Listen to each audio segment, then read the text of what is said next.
Yeah. So we were in 2002, but before that lots had happened. Obviously, as you can imagine, Right.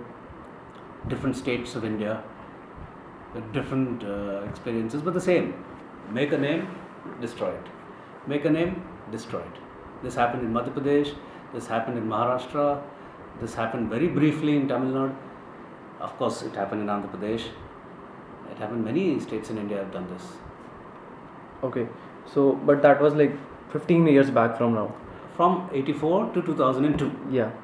So, but it tells me that there was still no shortage of substances availability. Oh no, in fact, there are always more substances. Right.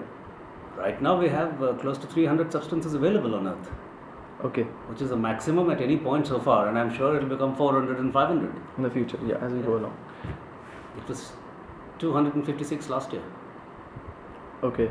So how? So it was accessible to you as a kid, as a child, as a youngster, Yes, and wouldn't you think that's a problem? of course it's a problem. I'll tell you how it's accessible. It's not that every child or every youngster, remember I was 14 or 15 when I first had? Right. No, 14 or 15-year-old knows the entire network of drug peddlers and drug trade in India or any other country wherever you are. Someone will introduce it to you. Okay. Who will introduce it to you? You're not going to accept it from your uncle. You're not going to accept it from some stranger. You won't accept it from your father, except in very rare cases. It has to be a friend. So you see, introduction to substances, almost 100% comes from your friends, which is one of the biggest problems for the young. In fact, as we are talking, I would say that having a best friend or good friends who smoke and drink is a very high risk for a person to develop addiction. The risk factor multiplies by 100. It is great to have best friends and good friends who don't drink and smoke, I see. always. So the moment you see a person, check the friends, and you'll know what is likely. I'm not saying 100% all the time, but yes, what is most likely you will know. I had friends who smoked and drank. A friend introduced me to weed. A friend introduced me to smack. A friend introduced me to alcohol. A friend introduced me to nicotine. And each time I loved being with friends and doing those things which I thought were cool. Right. But that's not so. Many youngsters ask me, how can they say no in a party? That's a big question. Yeah. Because people feel embarrassed when you say no to drinks, when you say no to smoke. I don't smoke, I don't do drugs. There's a lot of pressure from people who do. This is a major problem. This is called, in the world of recovery, in the world of medicine, it is called peer pressure. Peer pressure. But otherwise it's simply friends forcing you to take. So I tell them, if it's more than one, it's always easier. Like two people say no, it becomes much easier. What does it mean? It means you must have a friend who doesn't smoke or drink. So when the two of you go and say no, the effect is double. Yeah. Alright? Secondly, who cares what other people think of you, or if you don't get invited to a party, it doesn't mean the end of the world. That's the point. Yeah. It doesn't. In fact, you're much better off. You're cooler. You see, life also has come very fast now. Life is rapidly coming to youngsters now. You don't have to wait for the destructive consequences of drugs for very long. You see, you land up at a rave party. Chances are somebody has already told the police. Who tells the police? How does the police know there's a rave party? How do 100 youngsters get taken to the police station? Somebody must ask this question. How is it possible? Yeah. Someone from within that party is telling the cops, or has told somebody. Information always comes from within. Right. Okay? Always. Which is how drug busts also happen. Okay. Somebody has to give a tip off. No other chance. So which means you're in bad company anyway. Yeah. So company matters a lot, number one. Number two, situation at home matters a lot. These are two principal reasons which keep youngsters in drugs. If things are not great at home, Right. drugs become the avenue of life. That's all I'm trying to say. Escape route you're trying to say. Either escape or education or cool or anything. They will start doing everything in life through that. Okay. They will stop talking, having conversations with father, mother, sister, brother, which were earlier was what was providing those inputs. Your life inputs were coming from there. Yeah. What is going on? What is Tendulkar doing? What is the Prime Minister doing? What's happening in India? Why is the temperature so hot? Where is great mango? Where is great cotton grown in India? What is the spinach we're eating? All these things, which is a book that you should read, or what great movie, which we would discuss earlier with in a normal manner, that you stop doing. Yeah. All of that then you learn through drugs. Why do you do that? Because there is something that drives you away from the family. So, family is a principal reason. Even bigger reason, number one reason, are friends. Right. So, friends and family pushes someone or creates circumstances for someone to be in drugs. If you're there for a sufficient period of time, you get addicted. Right. Now, so first we know the reasons. Yeah. I'm trying to make it very simple for you and your readers. First, it starts like this from friends, and then the effect is so magical that you move out from family. Okay? All right. Then comes the availability factor, which Yeah. you're talking about. Okay, friend has introduced, agreed. But the friend is not going to supply me all my life. He didn't supply me all my life. He simply got me hooked onto it. 2 or 3 times they'll give you the stuff. After that, you have to start paying for it. Yeah. Now that's where the thing comes. The business in drugs in India is booming. There is about a minimum of 300% profit margin. Since you're also a student of finance, a 300% profit margin with consistently increasing rates of profit. This will go to 320, it will go to 350, it will go to 400, and dropping input costs. Remember, the input costs of drug trade keep dropping. Okay. Unless you have to start paying off the cops or people not to catch you. Otherwise, this is the only trade in which there's nothing much you have to spend on. You have a small laboratory. Here we can make the best meth. Maybe meth will require a bigger thing, but here you can make the best of heroin, best of anything. All you need is a couple of chemicals. Precursor chemicals they call it. That's it. And if it starts to smell, and people will spot it, say in this colony, then you just go a little ahead. In any open area, there are plenty in Delhi also. Who's going to bother you? There are millions of Indians. Everybody is living their own life. Yeah. In Uttar Pradesh, this is a small scale industry now. Okay. Yes. Which is why it's not just Uttar Pradesh. Rajasthan, Madhya Pradesh, Uttar Pradesh, Himachal Pradesh, Goa, many states in India, drug making is, or drug manufacturing if you wish to call it, is a small scale industry that is thriving. That's one part. Then if you manufacture, you have to sell, you have to market, you have to distribute. That is booming in Bombay, in Hyderabad, in Chennai, in Bangalore, in Delhi. Delhi is a hub, of course. Punjab, Punjab. because of its Punjab has more supply than any other state, because it comes from the borders from outside Punjab, and it comes from within the country as well. Okay. So yeah, I've actually read about how Pakistan and Afghanistan borders play a large role Correct. in bringing drugs to Punjab. Correct. But the government has recently cracked down on it also.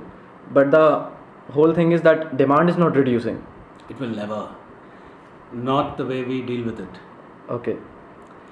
There are many things in which you've asked. Since we have now come to Punjab, while we're talking about this, it's important to discuss Punjab as you wanted to. Punjab is a peculiar state. A, it's a border state. B, it's monolithic. So to say, there's only one major culture, the Sikh culture.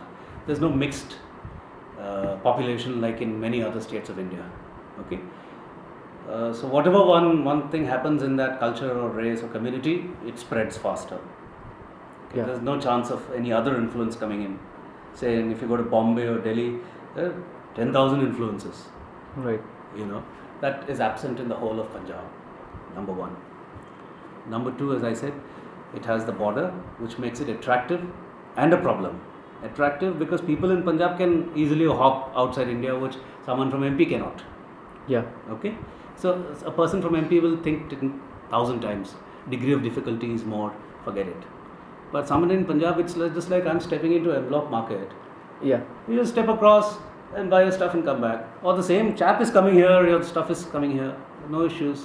Home delivery of pizza, so home delivery of drugs is happening. Okay, home delivery is a new thing, by the way. And yeah, I have heard about that. Okay, Yeah. so we have seen now that it is a firmly established small scale industry. I was speaking with some DEA representatives of South Asia. The DEA is the American Drug Enforcement Authority. Yeah, so their representatives in South Asia, Okay. I was speaking with some of them. They have told me this. Their problem is that they are used to the big cartels in the United States and Mexico and Colombia. Their world, drug world, has these big lords. Yeah. Easier for them to target and go after them, even if it takes 10 years. They don't know who to go after in India. That's what they have said. This is absurd. You have a booming drug trade in India, and the enforcement agency is saying we don't know who to go after. So when I talked to them, they said, "Arey, it's a small-scale industry here. We arrest someone in one colony, somebody else has the same laboratory in some other colony. We go after them. Some third chap is doing the same thing elsewhere, and it's so small Yeah. that there are no established drug lords apparently." That's what they have said. This makes it more difficult for them because they don't understand this concept. Acha. Now similarly, from Pakistan come a lot of drugs. Why? Because it's production area. Afghanistan is a key production area of heroin in the world. Yeah. So when there is produce, let's say Afghanistan produces a lot of basmati rice, it will also export basmati rice because it's a small nation, a nation mostly in conflict. Consumption is less. Yeah. So they will sell. So they're not producing basmati, they're producing heroin. Okay, opium, poppy. Yeah. But they still have to export it. That export, where will it go? It's not going to go straight up into the sky. Right. It will take the best path possible. The best path possible is through Pakistan, through India, because there is already an established channel. You can buy people off. Trade. You can ensure that your product goes in. There is more appreciation of money in India and Southeast Asia. South Asia appreciates money more than say some person in the UK might. What do I mean by that? You can buy your way out Yeah. easier because they appreciate money more, so they'll want money more. This is difficult to do in a society which doesn't appreciate money so much.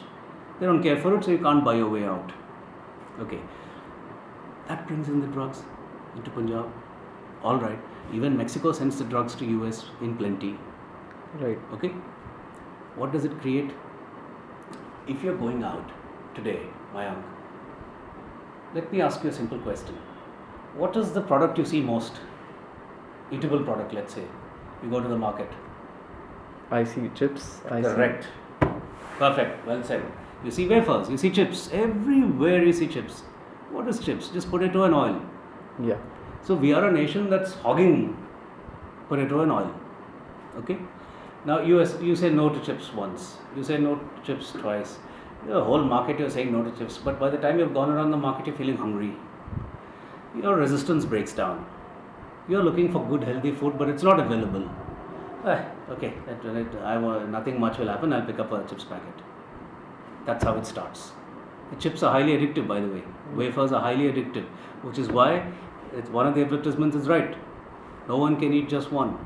It's correct. Because the product is such that you will go for more. Similarly with joints and drugs. Now, Punjab is loaded with traders, loaded with carriers. Recently, the Deputy Chief Minister of Punjab, just a few days ago, mentioned that they had a list of 200 big-time drug traders in Punjab, of whom they had either arrested or jailed or had immobilized 125. This is just a few days ago. Sukhbir Singh Badal, the Deputy Chief Minister of Punjab, made this statement. Now, if the government of Punjab has a list of 200 drug traders in Punjab, you can imagine there may be at least 500. Yeah. Because not everybody's name is known. Or more. Yeah. Let's say 500. Small state. Punjab is not a big state. It's a very small state. Imagine the scale of the problem. It is in Punjab that you have Arjuna Award winners in drug trade. It is in the state of Punjab that you have elected MLAs in the drug trade. It is in the state of Punjab that you have highly established enforcement agents from the NCB, Narcotics Control Bureau, from the Punjab Police, from other enforcement agencies involved in drug trade. And everybody has a list. Some are in jail. A former famous wrestler of India's was on the run for a long time and arrested, Arjuna Award winner, fully involved in drug trade. You have established NRIs from Punjab, because Punjab is a highly mobile community. It moves a lot. So many people from Punjab are outside India. Yeah. Okay? They are wealthy. Why would they want to do drug trade? But they're in drug trade. They have been arrested. Big NRI names are in prison for drug trade in Punjab. Not happen anywhere else in India. Right. In Punjab. Okay. What does this tell you? It tells you that there is a great problem. They have no understanding of right and wrong. Okay. Isn't it? Yeah. It's not somebody who has no money and therefore is doing the drug trade for money. There may be some. If you go to some of the border villages, you will find very poor families. The father is a drug carrier. Who survive on this? Yeah. The son is a drug carrier. The whole family are drug carriers. Carriers means simply the people who pick up the stuff that has already come into the country And deliver it. and deliver it from point A to point B. They are the carriers. Okay? Small time people. Yeah. They're not big guys, but you will find them in the borders. You just have to go to the border. I was in the border once near Tarn Taran, which is the border area of Punjab and Pakistan. It was all once India. That day, I went to meet the father, I was told, very big drug carrier. The father was just released from prison on drug charges. Same day they arrested the son and took him to prison on the same drug charges. Same house, I'm sitting there. One person has been released and brought there by the police, and they took the other person out. Oh no.